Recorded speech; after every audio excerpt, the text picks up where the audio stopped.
Assalamualaikum warahmatullahi wabarakatuh.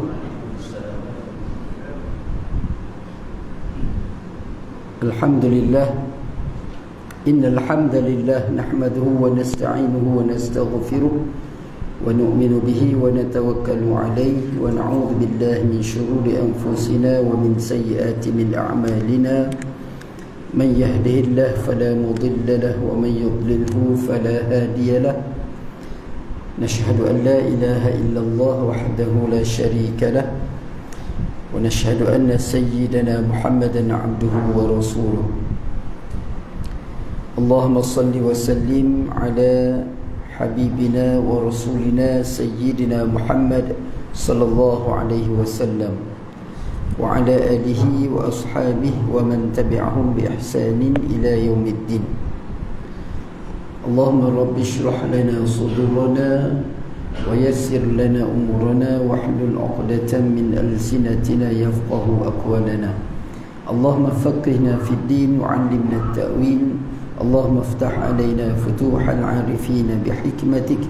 اللهم افتح علينا حكمتك وانشر علينا من خزائن رحمتك. اللهم ربنا زدنا علما ينفعنا، ربنا يسر ولا تعسر، ربنا تمم بالخير. اللهم ارحمنا وبارك لنا بالقرآن العظيم واشفع لنا بشفاعة القرآن الكريم واشفع لنا بشفاعة نبينا محمد صلى الله عليه وسلم يا أرحم الراحمين والحمد لله رب العالمين. وبعد. Muslimin muslimat rahimakumullah. Alhamdulillah, pertamanya sama-sama kita rafa'kan syukur kepada Allah Subhanahu wa taala pada malam yang penuh dengan keberkatan ini, insya-Allah Sayyidul Ayyam. Mudah-mudahan kita semua diberikan rahmat, inayah dan juga keberkatan dalam kehidupan kita ini, seterusnya membawa kebahagiaan kepada kita dunia, lebih-lebih lagi di akhirat, insya-Allah. Kita sama-sama mulakan dengan membaca ummul kitab Al-Fatihah. A'udzu billahi minasy syaithanir rajim. Bismillahirrahmanirrahim. Alhamdulillahi rabbil alamin. Ar-rahmanir rahim. مالك يوم الدين. إياك نعبد وإياك نستعين. اهدنا الصراط المستقيم. صراط الذين أنعمت عليهم غير المغضوب عليهم ولا الضالين. آمين. Alhamdulillah. InsyaAllah kita akan sambung perbincangan kita dari kitab kita ini, Adab Hamlatul Quran, pembaca ataupun yang menjaga Al-Quran.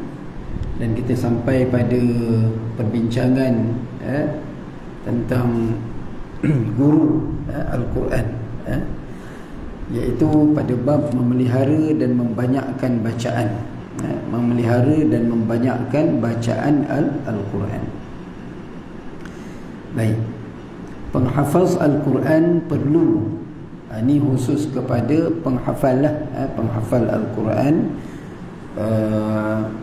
Jadi kata Imam An-Nawawi rahimahullah ta'ala, penghafaz Al-Quran perlu memelihara bacaan dan membanyakkannya.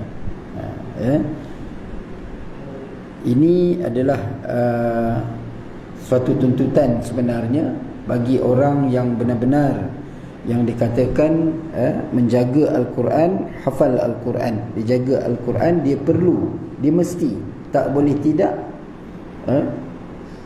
untuk memelihara bacaan dia, untuk nak memelihara ingatan dia terhadap hafalan dia, maka dia perlu membaca dan membanyakkan membaca Al-Quran ini pada setiap masa dan ketika, pada setiap hari. Golongan salaf, golongan yang orang-orang yang sebelum ini mempunyai pelbagai kebiasaan pada kadar mereka mengkhatamkan Al-Quran.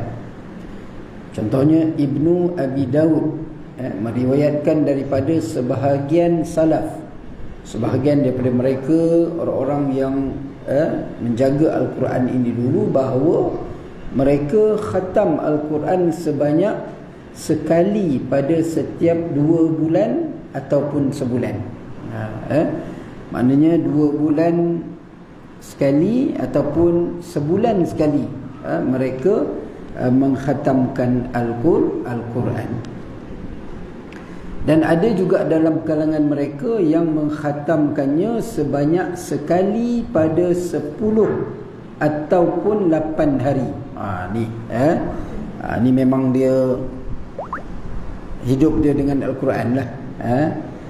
Dia tak perlukan mushaf untuk dia baca pada setiap ketika, sama ada ketika berdiri, ketika duduk, ketika kalau dulu menunggang kuda, ketika berjalan, maka mereka itu boleh membaca Al-Quran tanpa melihat mushaf.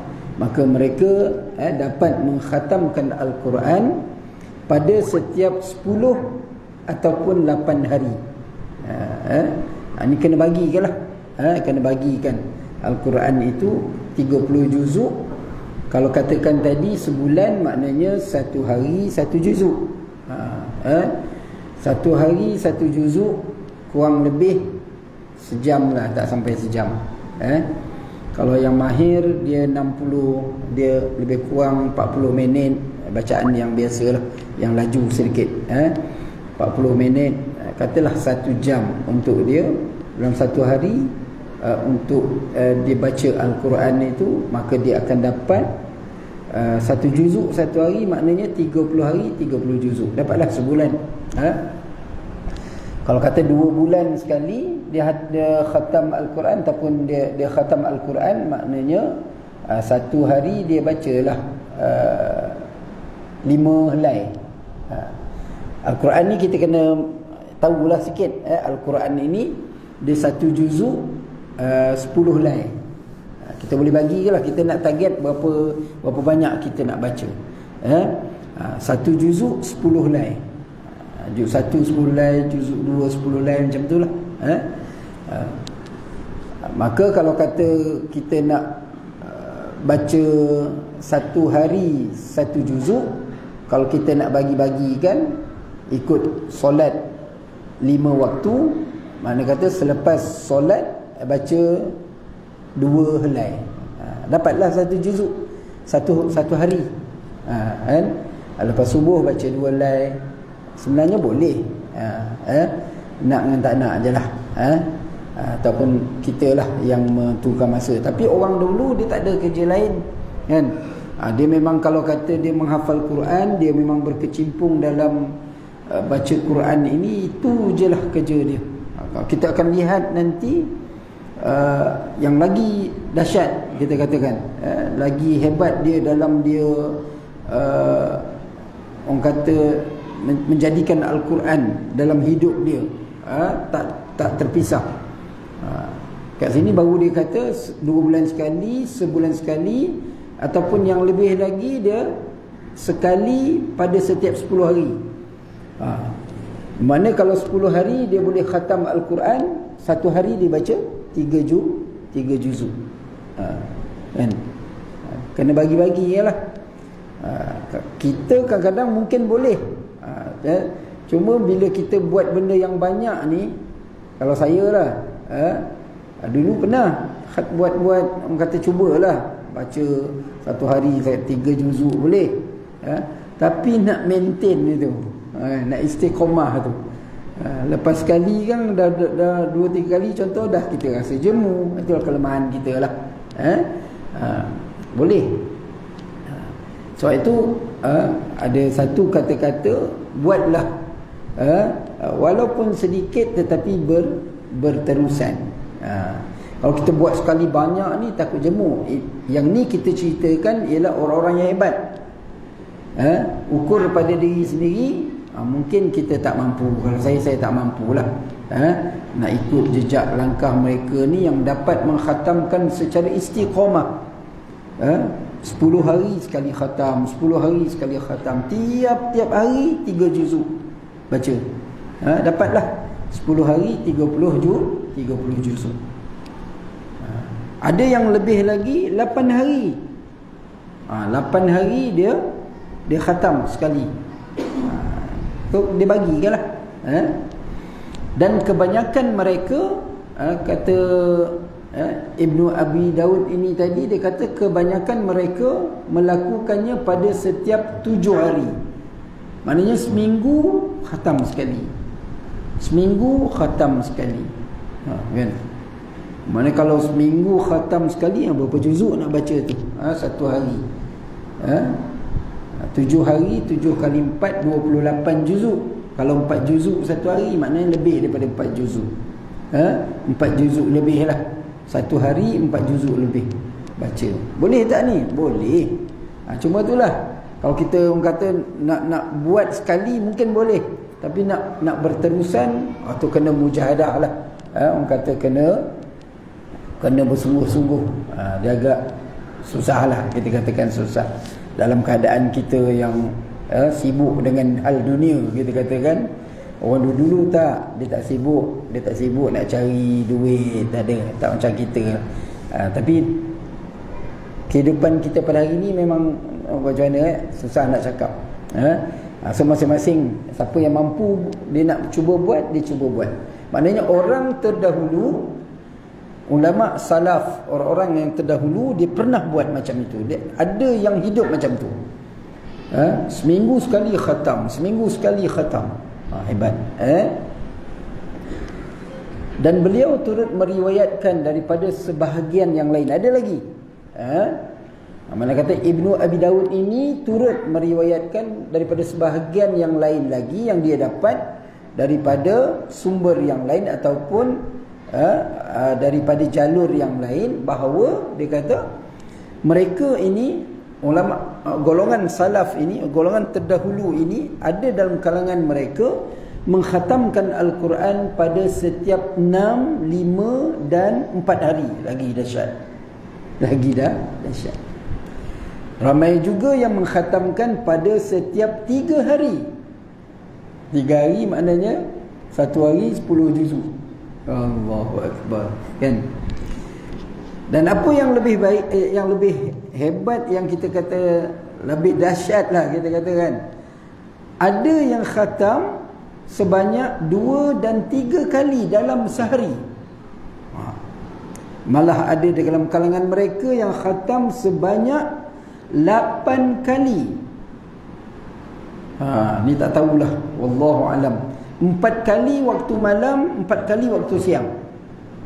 Satu hari. Maknanya satu hari, di siang hari dia baca Quran tu boleh khatam 4 kali. Wallahu alam. Tapi itulah tuan-tuan, kalau kita tengok pun, kita katakan keberkatan masa. Saya pun merasakan, kalau dahulu masa saya kecil-kecil dulu, masa tu kita rasakan panjang. Padahal kita 24 jam, sama je. Dulu pun 24 jam, hari ni pun 24 jam. Tapi dulu masa tu kita rasakan panjang. Dan ini pun disebut sebagai salah satu daripada tanda-tanda hari kiamat. Tanda-tanda hampirlah, tanda-tanda kecil. Di mana masa itu begitu cepat berlalu, dirasakan macam tu. Tapi 24 jam. Tapi bagi orang yang Allah bagi dia, Allah bagi dia kelapangan masa, boleh buat. Maknanya boleh buat lah ni. Ni apa yang disebutkan oleh Imam An-Nawawi dalam kitab ini. Benda ini adalah benda yang betul-betul berlaku. Di mana orang dulu dia boleh baca. Siang 4 kali khatam. Bayangkan tuan-tuan, 4 kali khatam. Malam 4 kali khatam. Bila masa dia tidur, bila masa dia macam kita ni sibuk nak ambil anak, kita bekerja apa semua dengan meeting 2-3 jam sehari. Bila masa ni nak baca Quran macam ni kan? Tu. Ini kita panggil keberkatan masa. Dulu rasa macam puasa tu nak habis 30 hari, nak habis sehari tu, daripada sahur nak pergi ke berbuka tu pun kemain panjang rasa. Hari ni ya Allah sekejap lah. Betul tak? Saya rasa tuan-tuan lebih merasa, yang umur lebih daripada saya mesti merasakan benda yang sama. Saya sendiri pun boleh memang merasakan benda yang sama. Dulu agak panjang, kita rasa masa tu banyak lah. Tak payah jauh. Masa saya mengajar di Sarawak, saya rasa masa tu banyak masa. Sempat nak petang-petang mengetih kumpul dengan kawan-kawan kawan-kawan Semenanjung. Itulah rutin kita orang kat sana, berkumpul. Kawan Semenanjung ni asal Semenanjung, tak kira daripada negeri mana, dah macam saudara rapat dah. Asalkan Semenanjung. Mana? Semenanjung. Tu jumpa tu tiap-tiap petang berkumpul. Tapi kita orang pun ada usrah seminggu sekali di rumah, bergilir-gilir lah, rumah ke rumah, pengisian, baca tafsir, baca hadis. Alhamdulillah. Jadi masa tu rasa panjang. Bila balik ke Semenanjung, rasa macam memang tak ada masa. Ya Allah, memang sibuk nak rasa. Apa tu, masa duduk Sarawak lu, mengajar Sarawak tu rasa aman je, aman tenteram je. Tapi bila balik sini ni rasa sibuk. Wallahu alam. Itu dari segi masa pada hari ni. Padahal sama je 24 jam. Dulu pun 24 jam ke kan. Tapi masa itu berlalu begitu pantas. Seorang dahulu dia dapat 4 kali, waktu malam dia boleh hafal, dia boleh khatam 4 kali, siang 4 kali. Macam mana dia bagi masa? Antara individu yang dapat khatam Al-Quran sebanyak sekali dalam satu hari adalah Uthman bin Affan. Ini kita tahulah, Uthman bin Affan, para sahabat, dan dia adalah salah seorang Khulafa'ur Rasyidin. Mushaf Al-Quran ini pun dipanggil Mushaf Uthmani. Maka antara individu yang dapat khatam Al-Quran sebanyak sekali dalam sehari, maknanya setiap hari dia khatam Al-Quran, ialah Uthman bin Affan. Kemudian siapa lagi? Tamim Ad-Dari, Sa'id bin Jubair, Mujahid, Asy-Syafi'i, imam kita, Imam Syafi'i, Imam Asy-Syafi'i, dan juga lain-lain, maknanya ada lagi. Ini yang disebut oleh Imam Nawawi dalam kitab inilah. Manakala yang dapat khatam Al-Quran sebanyak 3 kali sehari, disebutkan nama dia dekat sini, iaitu Sulaiman bin Aitr. Sulaiman bin Aitr, iaitu seorang hakim. Hakim, makna kata bukan tak ada kerja, ada kerja. Tadi zaman dia lah. Hakim zaman sekarang ni mungkin sibuk dia tu, mungkin sibuk lain lah, kita katakan. Yang ni, siapa dia ni tadi? Sulaiman bin Aitr, iaitu seorang hakim Mesir di era pemerintahan Muawiyah radhiyallahu anhu. Okey. Dan Abu Bakar bin Abu Daud meriwayatkan bahawa beliau khatam Al-Quran sebanyak 3 kali sehari. Abu Bakar bin Daud yang menyatakan bahawa ni tadi Sulaiman bin Aitr, dia dapat ataupun beliau khatam Al-Quran sebanyak 3 kali setiap hari, dalam keadaan dia bekerja tu. Kemudian Abu Umar Al-Kindi pula meriwayatkan dalam kitabnya Qudah Misr bahawa ini tadi, yang Sulaiman bin Aitr ini tadi, beliau khatam sebanyak 4 kali sehari. Ada pula satu riwayat yang menyatakan dia khatam 4 kali satu hari. Kata Syekh As-Salih Abu Abdul Rahman As-Sulami, dia kata apa? Aku mendengar Syekh Abu Uthman Al-Maghribi berkata, Ibnu Al-Katib radhiyallahu anhu khatam Al-Quran sebanyak 4 kali waktu siang, 4 kali waktu malam, yang sebut tadi lah. Siapa dia? Dia kata Abu Abdurrahman As-Sulami ni antara mereka yang nama tersohor dalam apa nama ni, ilmu berkait dengan Al-Quran. Abu Abdurrahman As-Sulami ni, dia yang mendengar Syekh Abu Osman Al-Maghribi berkata, dia dengar Syekh Abu Osman Al-Maghribi berkata, mana kata dia riwayatkan kata dia tu dia dengar daripada orang lain. Siapa dia? Ibnu Al-Katib yang tadi tu. Ibnu Al-Katib inilah yang katakan dapat khatam Quran 4 kali waktu siang, 4 kali waktu malam yang disebutkan tadi. Dan inilah jumlah terbanyak dalam sehari yang sampai kepada pengetahuan kami, kata Imam An-Nawawi. Banyaklah tuan-tuan. Bermakna satu hari 8 kali. 8 kali khatam. Ya, 8 kali baca. 8 kali baca 30 juzuk. Masya-Allah. Ni kita cerita apa ni tadi?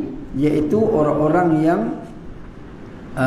penghafal Al-Quran ini tadi, yang perlu dia membanyakkan, memelihara. Dan banyak ini kita cerita tokoh lah, tokoh siapa dia, orang dia yang begitu hebat dalam, orang kata, dijaga Al-Quran ni.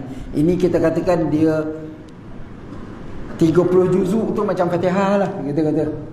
Macam Fatihah, memang tak ada lupa punya. Dah boleh khatam 8 kali satu hari. So 30 juzuk tu macam surah Al-Fatihah. Faham lah? Cair, orang kata cair. Baik. As-Sayyid Al-Jalil Ahmad Ad-Dawraqi meriwayatkan dengan sanadnya daripada Mansur bin Zadan, seorang ahli ibadah dalam kalangan tabi'in, selepas zaman para sahabat, bahawa dia kata beliau khatam Al-Quran antara waktu zuhur dengan asar. Bila dia khatam dia antara zuhur dengan asar. Kemudian mengkhatamkan juga antara waktu maghrib dengan isyak. Maghrib isyak dia khatam. Tapi dia katakan beliau khatam Quran sebanyak 2 kali ataupun lebih antara waktu maghrib dan isyak pada bulan Ramadan. Dan pada bulan Ramadan mereka mengakhirkan solat isyak sehingga berlalunya 1/4 malam. Jadi mereka yang melakukan itu, maghrib isyak kan pendek. Jadi dia akhirkan isyak. Dia akhirkan isyak. Boleh tak akhirkan isyak? Boleh, dengan syarat, maknanya dibolehkan sekiranya melakukan perkara-perkara yang baiklah, sebab waktu isyak itu panjang, boleh. Tapi bukan diisi dengan perkara yang lara, kita katakan. Macam ni dia penuhkan lepas maghrib baca Quran, lama baca Quran, sampailah habis dia khatam, baru dia semayang isyak. Baik. Ibnu Abu Daud meriwayatkan dengan sanad yang sahih bahawa Mujahid, ni pun Mujahid khatam Quran antara waktu maghrib dengan isyak pada setiap bulan Ramadan. Ini antara nama-nama yang kata membaca Al-Quran ni pulun lah, kita katakan pulun. Diriwayatkan daripada Mansur, beliau berkata Ali Az-Zadi mengkhatamkan Quran antara maghrib dan isyak pada setiap malam bulan Ramadan. Diriwayatkan daripada Ibrahim bin Sa'ad, katanya bapaku duduk ihtiba dan tidak berganjak sehingga dia mengkhatamkan bacaan Al-Quran. Ibrahim bin Sa'ad ni dia beritahu, dia kata bapaku duduk ihtiba dan tak berganjak. Duduk secara ihtiba ni, duduk ihtiba ni ialah duduk yang lutut ditinggikan. Duduk lutut tinggi, kemudian dia peluk lutut dia. Ada yang kata lutut tu dirapat ke dada. Dia orang kurus boleh buat lah, dalam keadaan selesa. Orang badan besar macam saya tak boleh nak buat lah. Orang kurus dia boleh buat. Dia duduk macam itu, duduk secara ihtiba. Selesa bagi orang yang kurus, dia selesa duduk macam ni. Sehingga kan saya sempat untuk cuba tengok duduk ihtiba ni apa dia, kita nak tahu kan. Lepas tu ada hadis yang menceritakan tentang ada hukum di mana ada khilaf, ada kata haram, ada kata makruh. Tak boleh duduk ihtibar ni masa bila? Masa solat Jumaat, masa hari Jumaat. Tak boleh. Sebab apa? Duduk itu bagi dia sangat, orang kata best lah, duduk macam tu best. Akan melekakan boleh buat seseorang itu selesa tidur. Tapi kat situ banyak dia punya pandangan lah, pendapat. So ada yang mengatakan, dia kata makruh kalau boleh ke tak nak duduk macam tu. Kita orang Melayu jarang nampak. Tapi kalau kita tengok orang Pakistan ke orang Arab, biasa dia duduk macam tu. Kalau dia duduk dekat masjid kan, dia peluk lutut dia macam tu. Itulah duduk ihtibar.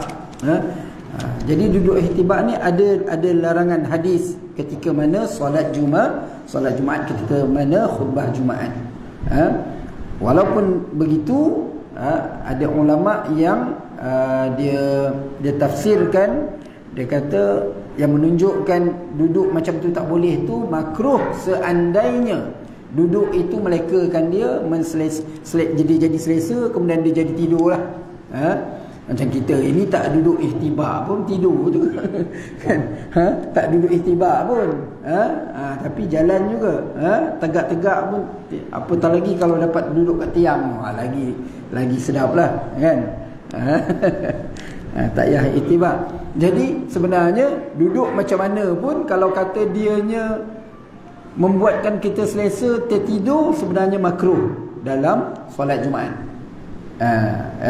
Sebab itu kalau boleh memang kita kena duduk dalam keadaan bersedia, supaya khutbah Jumaat itu untuk kita dengar lah, untuk kita dengar.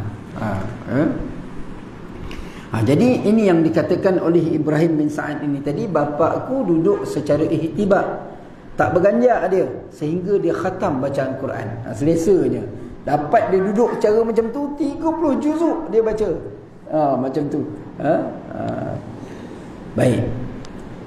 Sementara individu yang mengkhatamkan Quran dalam satu rakaat, dalam solat dia khatam Quran, maka kata Imam An-Nawawi, jumlah mereka ramai. Maknanya orang dulu, orang salaf, orang tabi'in, ramai yang buat.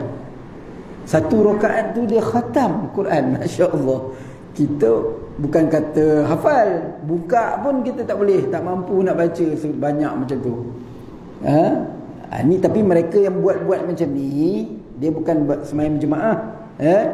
Ni sembahyang seorang-seorang. Sembahyang jemaah jangan buat. Kalau kita pun kalau kata nak baca panjang-panjang, bukan masa solat berjemaah, bukan. Nak baca panjang-panjang masa kita solat sendirian boleh baca panjang-panjang. Baik. Jadi kat situ dia kata, Imam Nawawi kata yang khatam Quran dalam satu rakaat jumlah mereka ramai dan tak terhitung bilangannya, ramailah.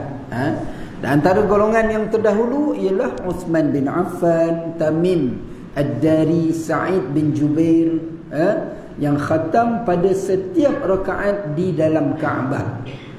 Ni keistimewaan dululah.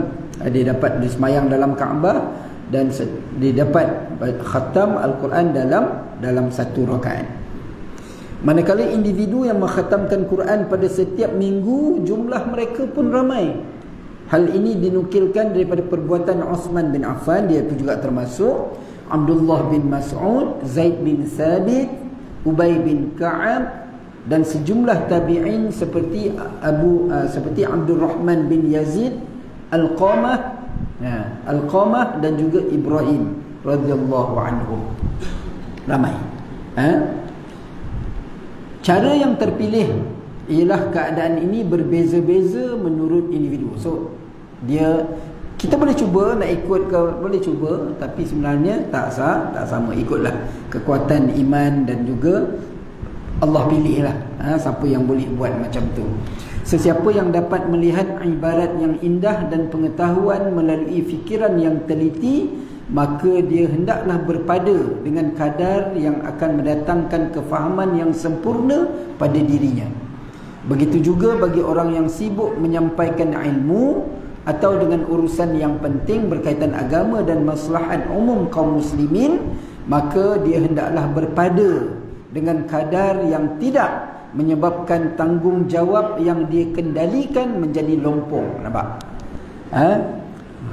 Walaupun begitu Islam dia macam tu. Nak beribadat, tapi jangan sampai kita abaikan tanggungjawab. Kalau kita ada peranan tanggungjawab sebagai ketua, maka jangan sampai kita membiarkan orang di bawah kita. Kalau kita seorang ayah, jangan sampai sampai anak isteri kita terbiar, tak ada makan ke apa ke umpamanya macam tu. Kalau kita bekerja, jangan sampai kerja kita itu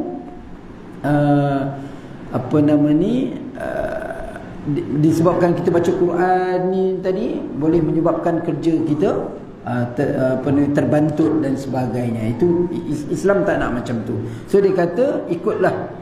Jadi dianya berbeza-beza menurut individu. Maka hendaklah berpada. Dan sekiranya dia tiap termasuk dalam golongan yang disebutkan tadi, dia tak ada apa-apa dah, pencen dah, tak ikat apa-apa dah. Tapi pencen pun banyak kerja lagi kan. Ada rumah sewa, ada kebun, ada keranak, adalah kerja kan.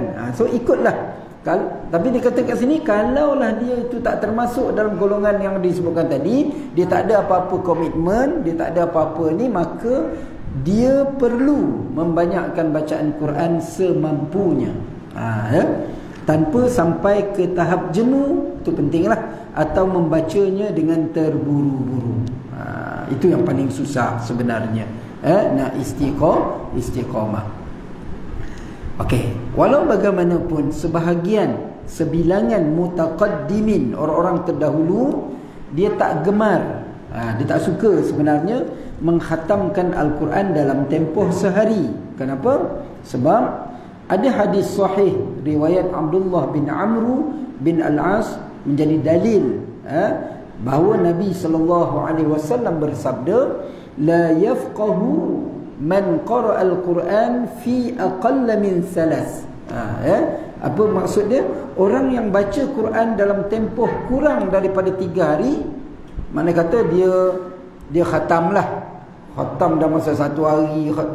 Dia kata ni ada hadis yang menyatakan Nabi kata macam ni, orang yang baca Quran dalam tempoh kurang daripada 3 hari sebenarnya tidak memahami agama. Dan hadis ini diriwayatkan oleh Abu Daud, At-Tirmizi, An-Nasa'i dan selain mereka. At-Tirmizi berkata hadis ini adalah hadis hasan sahih. Wallahu a'lam, dia kata kat situ. Jadi, tapi nama-nama yang kita sebutkan ini tadi adalah nama-nama yang besar dalam agama kita, yang mereka ini adalah terdiri daripada golongan alim.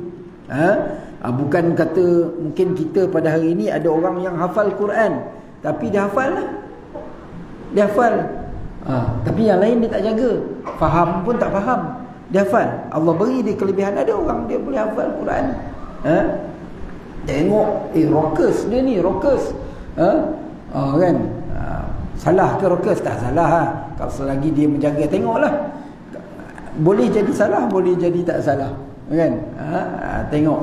Tengok keadaan, tengok orang kata bi'ah, suasana pada ketika itu. Kalau dia boleh mendatangkan fitnah, maka so hari ini kadang-kadang kita tengok ada dalam TikTok ke dalam YouTube ke, kadang-kadang ada golongan yang dia boleh tebuk-tebuk Quran memang hebat, tapi tengok penampilan diri tu agak kurang sesuai, kita katakan, dengan orang yang menjaga Al-Quran. Tapi nama-nama yang kita sebut ini tadi, yang ada di dalam ni tadi, adalah merupakan tokoh-tokoh yang hebat dalam agama, yang hebat dalam yang ada kitab mereka sendiri dan sebagainya. Jadi nak kita katakan dia itu orang yang tak memahami agama, agak tak boleh lah. Tak boleh lah kita nak kata. Imam Syafi'i kot, dia karang kitab kan, dia boleh baca bulan Ramadan 1 hari 2 kali khatam. Kalau ikut hadis ni tadi, Orang yang baca Quran dalam tempoh kurang daripada 3 hari sebenarnya tak memahami agama. Kita nak sebut Imam Syafi'i tak faham agama. Kita belajar kitab dia, kan? Jadi itulah. Mungkin dia ada konteks dia. Ada konteks dia. Baik. Adapun waktu mula khatam baca Quran ini bagi orang yang ingin khatam dalam tempoh seminggu, Ibnu Abu Daud meriwayatkan dengan sanadnya, dia kata apa? Anna Uthman ibn Affan radhiyallahu anhu kana yaftatihul Quran lailatal Jum'ah wa yakhtimuhu lailatal Khamis. Uthman bin Affan dimula baca Quran, dia nak khatam kan? Dia nak khatam Quran, tapi dia mulakan baca Quran itu pada malam hari Jumaat. Dan dia khatam pada malam Khamis. So seminggu dia khatam, tapi dia pilih hari. Dia mulakan pada malam Jumaat tadi, di malam hari Jumaat, dan dia khatam pada malam hari Khamis. Kata Imam Abu Hamid Al-Ghazali dalam kitab Ihya, cara yang paling utama ialah seorang mengkhatamkan Quran sebanyak sekali di waktu malam, sekali waktu siang, dengan menjadikan khatam siangnya pada hari Isnin dalam 2 rakaat solat subuh atau selepasnya, dan menjadikan khatam malamnya pada hari Jumaat dalam 2 rakaat solat maghrib atau selepasnya, maghrib atau selepasnya, supaya apa? Supaya dia dapat memulakan awal dan akhir waktu siang dengan Al-Quran. Dia bagikan masa. Pagi, subuh, dia start baca atau khatam Quran dekat situ, cantik. Kemudian malam, awal malam, waktu maghrib. Ini adalah kelebihan dia. Supaya apa? Imam Ibnu Abu Dawud meriwayatkan daripada Amr bin Murrah At-Tabi'i, katanya mereka gemar mengkhatamkan Al-Quran bermula dari awal waktu malam ataupun siang. Diriwayatkan daripada Talhah bin Musharrif, seorang tabi'in yang agung. Dia kata apa? Sesiapa yang mengkhatam Al-Quran pada bila-bila masa waktu siang, para malaikat akan berselawat ke atasnya sampai akhir petang. Siapa yang mengkhatam Al-Quran pada bila-bila masa waktu malam, para malaikat akan berselawat ke atasnya hingga pagi. Sebab tu dia pilih waktu subuh, supaya dapat, orang kata, doa daripada para malaikat daripada subuh tu sampailah ke malam. Macam tu. Ataupun dia start waktu maghrib, maka ataupun start waktu maghrib, supaya apa? Supaya malaikat doakan dia daripada waktu maghrib sampai subuh. Sebab tu dia pilih masa-masa yang macam tu. Okey. Ad-Darimi, insya-Allah apa? Belum ya? Okey. Ad-Darimi meriwayatkan daripada musnadnya dengan sanadnya daripada Sa'ad bin Abi Waqqas. Beliau berkata, apa kata dia? Idza wafaqa khatmul Quran awwal al-lail sallat alaihi al-malaikah hatta yusbih. Ini lah tadi, makna ni tadi. Wa idza wafaqa khatmuhu akhirul lail sallat alaihi al-malaikah hatta yumsi. Apabila khatam Quran oleh seseorang yang bertepatan dengan waktu awal malam, yang kata maghrib tadi, maka para malaikat akan berselawat ke atasnya hingga pagi. Dia start baca Quran malam, maka malaikat akan mendoakan dia sampai waktu pagi. Dia start waktu pagi lepas subuh, sebelum subuh ataupun selepas subuh, maka daripada situ dia akan didoakan oleh para malaikat sampailah waktu petang. Tu. Dan kata Ad-Darimi, hadis ini adalah hadis hasan daripada Sa'ad. Dan akhirnya diriwayatkan daripada Habib bin Abu Sabit At-Tabi'i bahawa beliau mengkhatamkan Al-Quran sebelum rukuk.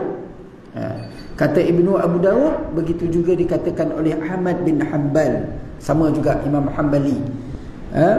Dan baki perbahasan, ni Imam Nawawi katalah, so banyaklah nama-nama yang telah disebutkan tadi. Jadi mudah-mudahan kita ambil ini sebagai orang kata penguat. Mungkin kita tak mampu, kalau saya pun saya tak mampu pun nak ikut sebagaimana yang ada dalam ini tadi. Tapi jangan tinggalkan Quran, buatlah yang termampu. Jangan tinggalkan baca Al-Quran. Paling tidak kita mungkin tak mampu nak hafal Quran, tapi baca Al-Quran setiap hari. Setiap hari hendaklah kita membaca Al-Quran. Wallahu a'lam. Aqulu qawli hadha wa astaghfirullahal azim li wa lakum. Kita tangguhkan dengan tasbih kafarah dan suratul Asr. Subhanakallahumma bihamdika asyhadu an la ilaha illa anta astaghfiruka wa atubu ilaik. A'udzu billahi minasyaitonir rajim. Bismillahirrahmanirrahim. Wal 'asr. Innal insana lafi khusr illa alladhina amanu wa 'amilus solihat wa tawasaw bil haqqi wa tawasaw bis sabr. Assalamualaikum warahmatullahi wabarakatuh.